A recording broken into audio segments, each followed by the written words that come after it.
the calm blue waters of the Venetian lagoon, surrounded by the beauty and romance of northern Italy, there is a small island that almost nobody is allowed to visit. From a distance, it appears quiet and forgotten. Trees grow thick across the land, vines crawl over crumbling walls, and a tall brick bell tower rises above the ruins like a silent watchtower over the water. This is Poveglia Island. Only a few miles away sits the world-famous city of Venice, a place known for its glittering canals, historic palaces, and millions of tourists every year. Yet just beyond those crowded waterways lies an island with a reputation so dark that locals rarely speak about it openly. For generations, fishermen traveling through the lagoon have avoided its shores. Some say it is because the island is dangerous and abandoned. Others say it is because strange things happen there after sunset. Stories passed down through the years describe eerie voices carried across the water, shadowy shapes moving through empty buildings, and an overwhelming feeling of dread experienced by people who set foot on the island. Because of these stories, Poveglia has gained a chilling reputation around the world. It is often described as one of the most haunted places on Earth. Television programs, paranormal investigators, and curious explorers have all tried to uncover what might still linger among the ruins. But the truth behind Poveglia is even more unsettling than the legends.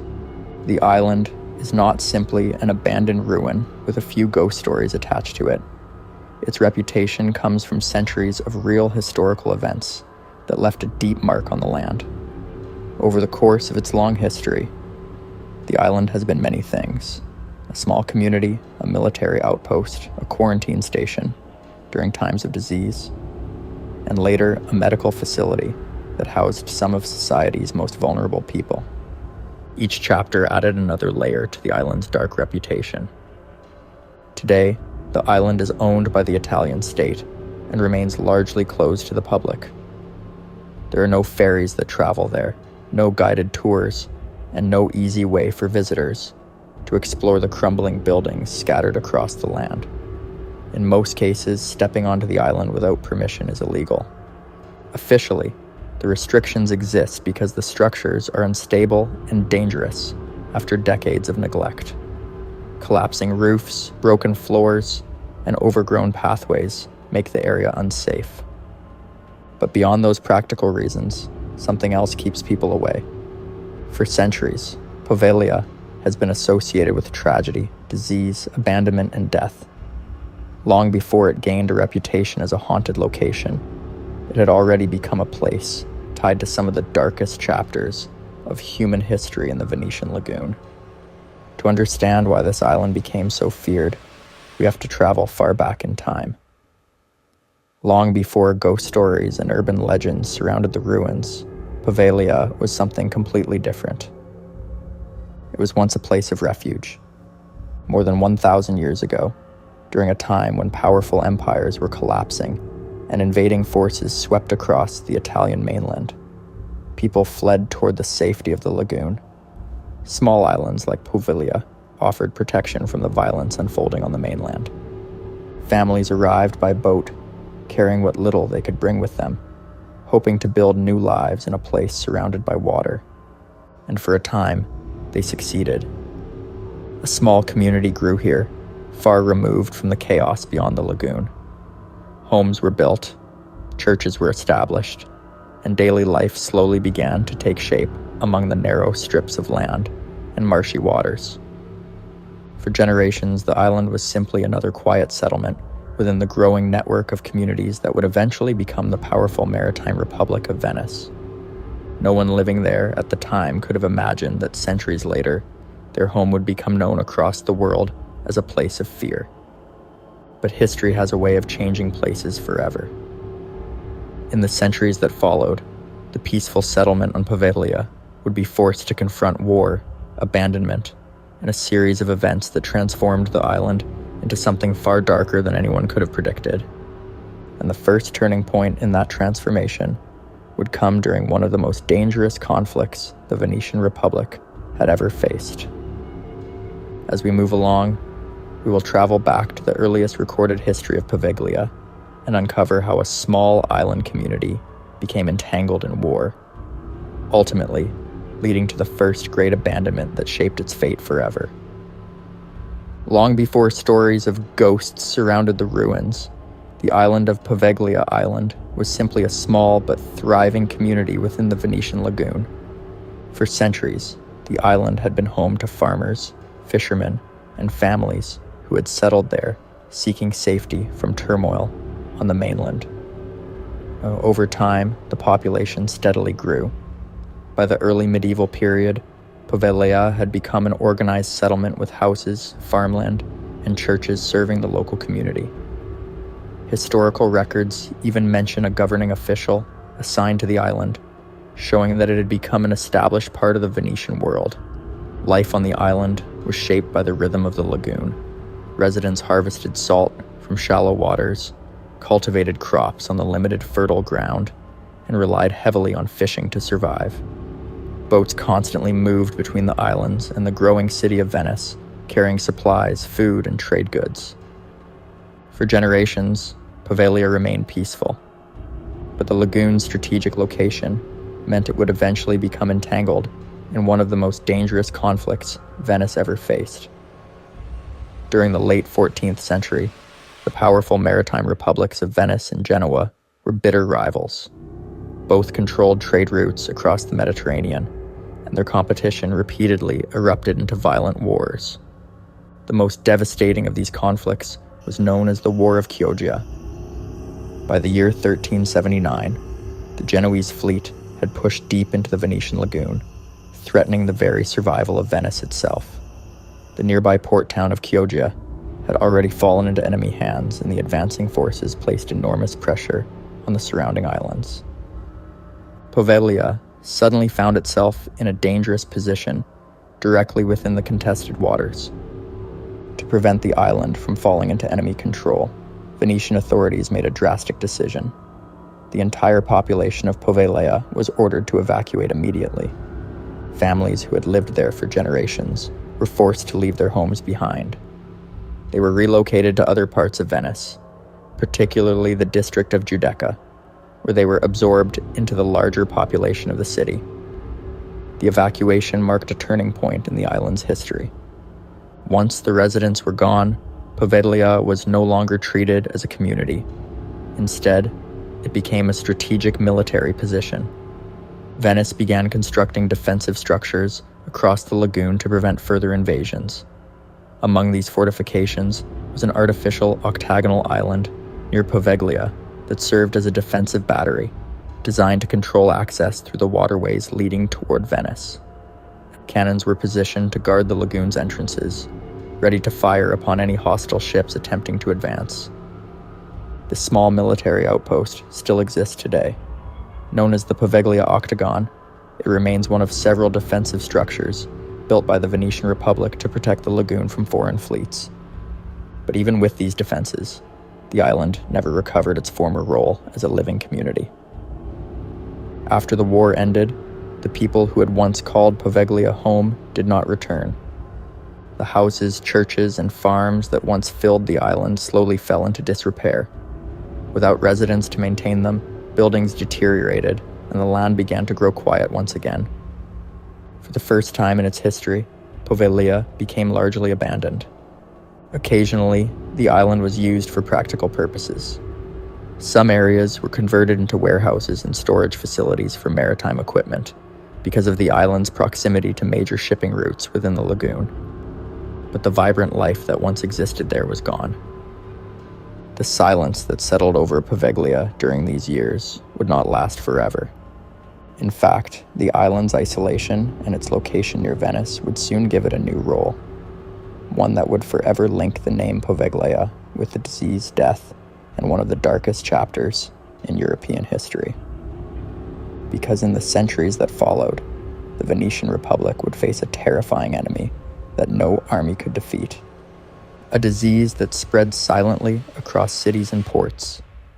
And when that disease arrived in the Venetian lagoon, the empty island of Poveglia suddenly became the perfect place for something no one wanted near the city, a quarantine island, Next, we will uncover how Poveglia was transformed into a place where ships were stopped, the sick were isolated, and thousands of people were sent away from Venice, often never to return.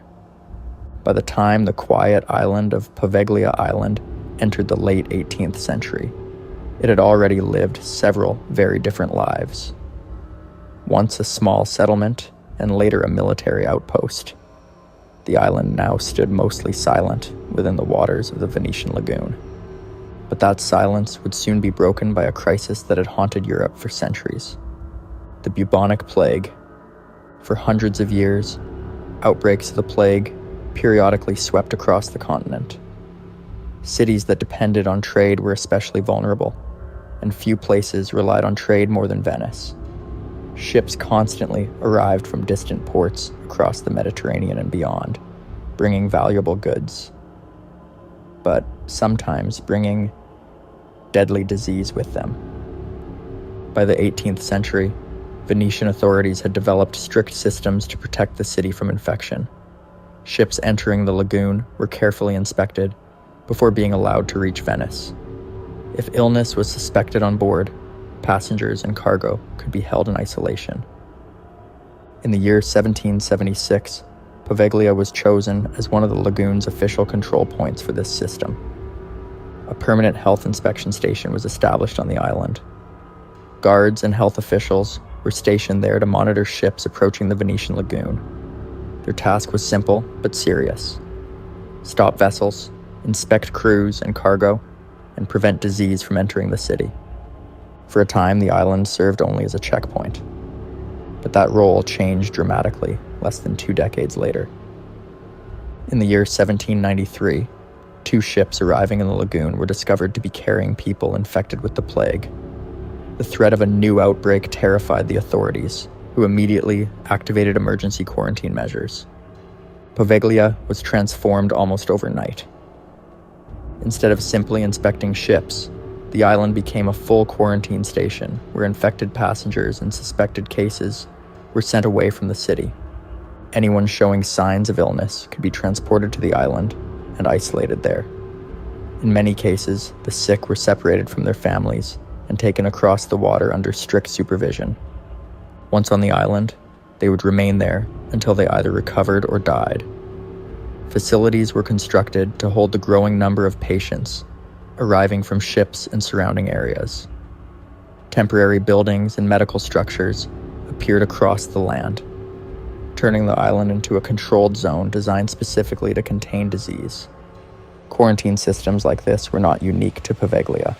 Venice had already created other islands dedicated to isolating disease, including the famous lazarettos of the lagoon. But Poveglia played an important role during later outbreaks. The conditions faced by those sent there were extremely difficult. Medical knowledge at the time was limited, and treatments for the plague were largely ineffective. Isolation was the main defense authorities had against the spread of infection.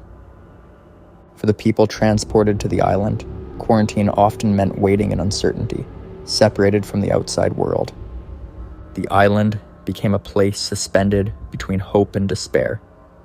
Some individuals eventually recovered and were allowed to leave once the danger had passed. Others did not survive their illness and were buried on the island itself, as strict health measures prevented bodies from being returned to the city.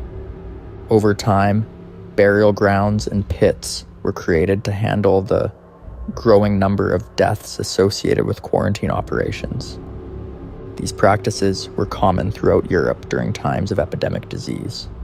Isolated locations were used to keep the dead and the infected away from large population centers in order to reduce the risk of further contagion. But the result was that Poveglia slowly became known as a place strongly associated with suffering and death. As the years passed, stories began to circulate among sailors and travelers moving through the lagoon. Some claimed that strange sounds could sometimes be heard drifting across the water near the island during the night. Others described a sense of unease when passing nearby. Whether these stories were born from imagination, fear of disease, or the island's grim reputation is impossible to know. But they marked the beginning of something that would grow much larger in the centuries to come, because the association between Poveglia and death would not fade when the quarantine period ended. Instead, the island would once again fall quiet for a time, waiting for its next chapter. And that next chapter would arrive in the early 20th century, when the abandoned buildings on Poveglia were given a completely new purpose, a medical institution, one that would eventually give rise to the island's most famous and disturbing legend. As the centuries passed and the threat of plague slowly faded from everyday life, the quarantine systems that once defined many islands in the Venetian lagoon gradually became less important. Medical understanding had improved, and large-scale outbreaks of plague were becoming increasingly rare across Europe. For a time, the island of Poveglia Island once again slipped into quiet neglect. The quarantine buildings that had once housed the sick stood largely unused. Wind from the lagoon moved through empty corridors, and vegetation slowly spread across the land. For decades, the island remained mostly dormant, occasionally used for storage or maritime purposes, but never returning to the permanent settlement it had once been. Then, in the early 20th century, Poveglia entered another unexpected chapter. In the year 1922, several of the existing structures on the island were renovated and repurposed to create a medical facility. Unlike the earlier quarantine station, this institution was not primarily designed to isolate contagious disease. Instead, it functioned mainly as a long-term care home. Facilities like this were common across Europe during that period. Many people who were elderly, chronically ill, or unable to care for themselves were placed in institutional settings where staff could provide housing and medical supervision. The remote location of Poveglia made it suitable for such a facility. Its isolation meant patients could live away from the crowded urban environment of nearby Venice, while still remaining within reach of the city. The buildings that once served quarantine purposes were adapted into patient wards, living areas, and administrative spaces. The tall bell tower that still dominates the island's skyline was incorporated into the complex as well. Life on the island during this period followed a structured routine. Patients lived under the supervision of medical staff who worked and resided on the island. Boats regularly traveled between the island and the Venetian mainland, bringing supplies and personnel.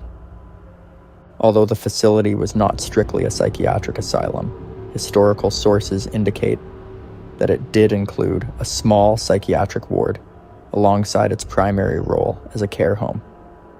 This was not unusual for medical institutions of that era, which often housed individuals suffering from a wide range of physical and mental conditions. For many of the residents, Poveglia represented a place of long-term isolation. Some patients were elderly individuals who had no family able to care for them. Others struggled with medical conditions that required constant supervision. A number of residents may have remained on the island for many years. Life in institutional care during the early 20th century was often difficult by modern standards. Resources were limited, and treatment methods reflected the medical knowledge of the time. Yet, despite these challenges, historical records do not support the dramatic stories that would later appear in popular media about the island's medical facility. The most famous of these stories centers around a mysterious doctor who supposedly conducted cruel experiments on patients before eventually throwing himself from the bell tower. It is a chilling legend. According to the story, the doctor became obsessed with studying mental illness and began performing dangerous procedures using primitive surgical tools. Eventually, the tale claims that he was driven insane by the ghosts of former patients and victims of the island's earlier tragedies. The legend concludes with the doctor climbing the bell tower and falling to his death, while witnesses supposedly reported seeing a strange mist rising from the ground below. But historians who have searched through the available records of the institution have found no credible evidence that such an event ever occurred. There are no documented reports of a physician passing away at the tower, nor any official records describing experimental procedures of the kind often described in paranormal stories. Most researchers believe the tale is a modern invention, likely created decades later as ghost stories about the island began spreading across television programs and internet forums. Despite the lack of evidence, the legend has become deeply connected to Poveglia's reputation. It continues to appear in documentaries, paranormal shows, and urban legends around the world. In many ways, the story reflects something deeper than historical fact. It symbolizes the fears people associate with isolated medical institutions from the past, places where patients were removed from society and placed behind closed doors, far from public view. For those who lived on the island during this time, the experience was probably far quieter and more routine than the legends suggest. But the isolation remained real, and as the decades passed, the institution on Poveglia continued operating quietly within the lagoon, until eventually, the changing attitudes toward medical care in the modern world would bring this chapter of the island's history to an end. For decades, the medical facility on Poveglia Island operated quietly in the waters of the Venetian lagoon. Boats arrived with supplies, staff worked within the aging buildings, and patients lived out their days in relative isolation from the bustling canals of nearby Venice. But by the middle of the 20th century, the world was changing. Medical practices were evolving rapidly, and attitudes toward institutional care were beginning to shift. Facilities that isolated patients far from cities were increasingly viewed as outdated. Governments across Europe began closing or restructuring many of these remote institutions in favor of more modern healthcare systems located closer to communities. Poveglia was no exception. In the year 1968, the long-running medical facility on the island officially closed its doors. Patients were relocated to other healthcare centers on the mainland, and the remaining staff departed soon after. For the first time in decades, no one remained behind. The last boats left the docks, carrying away the final residents of the island. Windows were shut, doors were locked, and the buildings were left standing exactly as they had been during their final days of operation. What remained behind was an entire complex of empty structures scattered across the land. Hospital wards, administrative buildings, walkways, and the tall bell tower still stood overlooking the lagoon. Furniture, equipment, and personal belongings were gradually abandoned inside as the years passed. Without regular maintenance, the buildings began to deteriorate. Storms rolling across the Adriatic Sea battered the exposed structures. Salt air slowly corroded metal fixtures. Roof tiles loosened and fell, allowing rain to seep into upper floors. Over time, plants began pushing through cracks in the stone walls. Nature steadily reclaimed the island. Thick vegetation spread across pathways that had once been walked by staff and patients. Ivy climbed the sides of buildings, wrapping itself around windows and doorways. Trees grew where courtyards had once been carefully maintained. Inside the structures, dust and debris accumulated year after year. Rooms that had once been filled with activity became silent and dark. Corridors that once echoed with footsteps now held only the sound of wind moving through broken windows. For anyone approaching the island by boat, the view began to take on an eerie quality. The bell tower still stood tall above the ruins, visible from far across the lagoon, but the rest of the complex slowly transformed into something resembling a forgotten ghost town. This abandonment would last for decades. Unlike many historic locations in Italy that were restored or repurposed, Poveglia remained largely untouched after its closure.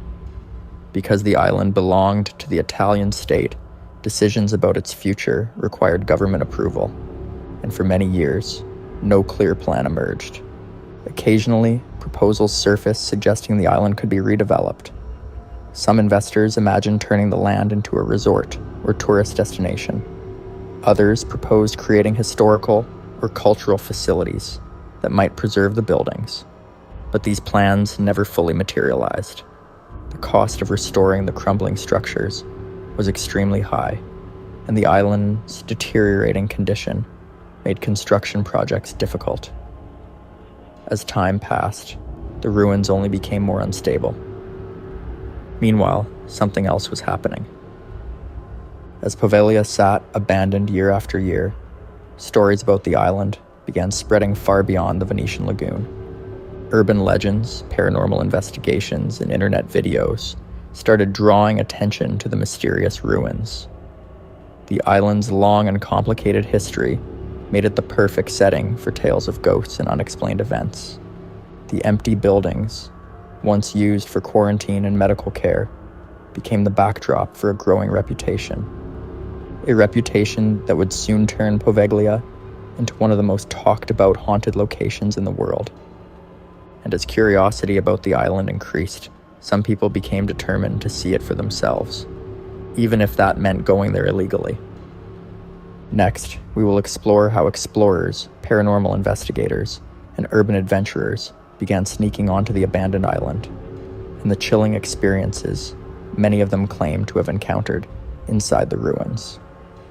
After decades of abandonment, the island of Poveglia Island had taken on a reputation that extended far beyond the Venetian lagoon. Stories of ghostly figures, unexplained noises, and oppressive energy began to circulate widely. Television programs, online forums, and travel blogs all contributed to its growing legend, portraying Poveglia as one of the most haunted locations on Earth. Despite the official restrictions, curiosity drew people in. Over the years, a small but determined group of explorers and paranormal investigators began sneaking onto the island, often under the cover of night. Armed with cameras, flashlights, and recording equipment, they sought to capture evidence of the supernatural that so many claimed existed there. Those who made it onto the island report that the first impression is an overwhelming stillness. The familiar sounds of the lagoon, boats, seagulls, and distant city life fade into an eerie quiet. Even the wind seems muffled among the crumbling walls and overgrown vegetation. Visitors describe the air as heavy, almost tangible, pressing down on them as they walk through abandoned corridors. Inside the hospital ruins, explorers often describe the unsettling sensation of being watched. Doors hang off their hinges, rusted medical equipment is scattered across hallways, and broken windows create jagged silhouettes that seem alive in the flickering flashlight beams. Some report hearing footsteps echoing in empty rooms, or faint whispers carried on the wind from one side of the complex to the other. The bell tower, which dominates the center of the island, is frequently mentioned in these accounts. Many describe a feeling of dread when approaching it, claiming the structure itself seems to radiate a silent, almost intelligent malevolence. Even those who do not climb it report a lingering sense that unseen eyes follow their movements across the courtyard. Fishermen and boaters in the surrounding lagoon add another layer to the island's eerie reputation. Some refuse to pass within sight of the island after dark, reporting that their nets sometimes catch unusual debris, bones, old artifacts, or fragments of clothing that may date back centuries. While these accounts are anecdotal, they feed the perception that Poveglia is a place where the past refuses to stay buried. Interestingly, many who explore the island insist that what they experience is less about visible apparitions and more about psychological pressure. The combination of history, isolation, and decay creates an intense atmosphere of tension. Even skeptics admit to a sense of unease that seems disproportionate to the physical environment. The stories collected from visitors contribute to the island's enduring mystique. Paranormal investigators claim to capture unexplained shadows in photographs and sudden drops in temperature in certain rooms. Others report hearing faint moans or indistinct voices echoing through the halls. While these experiences cannot be scientifically verified, the consistency of the accounts across decades has cemented Poveglia's reputation in popular culture.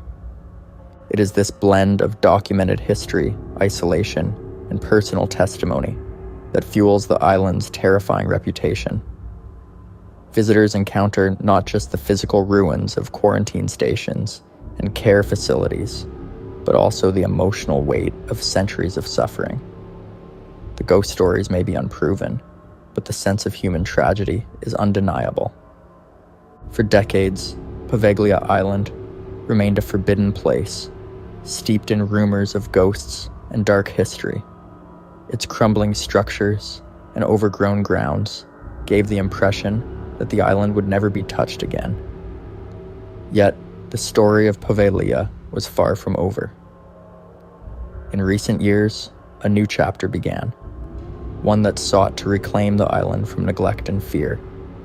In the early 21st century, a local organization called Poveglia per Tutti, translated as Poveglia for Everyone, emerged with a mission to protect the island from commercial exploitation and to find a way to make it accessible to the public safely. Their vision was not to sensationalize the haunting, but to preserve the island's history while transforming it into a cultural and recreational space. The group faced enormous challenges. The Italian state owns the island, and decades of legal red tape, structural decay, and bureaucratic regulations made public access nearly impossible. Many of the buildings were dangerously unstable, with roofs collapsed, floors weakened by rot, and debris scattered across overgrown courtyards. Safety was a major concern, and any restoration effort would require careful planning and significant resources. Despite these obstacles, progress slowly began. In 2025, after years of negotiation, Poveglia per Tutti received a concession from the state to take control of part of the northern section of the island. Their goal was to develop the area into a public park that would honor the island's history, offer green spaces for locals, and provide a safe environment for visitors to explore without trespassing into hazardous ruins. Importantly, the organization emphasized the educational aspect of the project. Rather than shying away from the island's dark past, the plan included informational displays and historical tours that explained the quarantine period, the medical facility, and the island's role in Venetian history. By presenting the facts, visitors could understand the tragedy that unfolded there while separating historical reality from legend. The initiative also addressed environmental concerns. Restoration work focused on stabilizing structures, clearing dangerous debris, and managing vegetation to prevent further decay.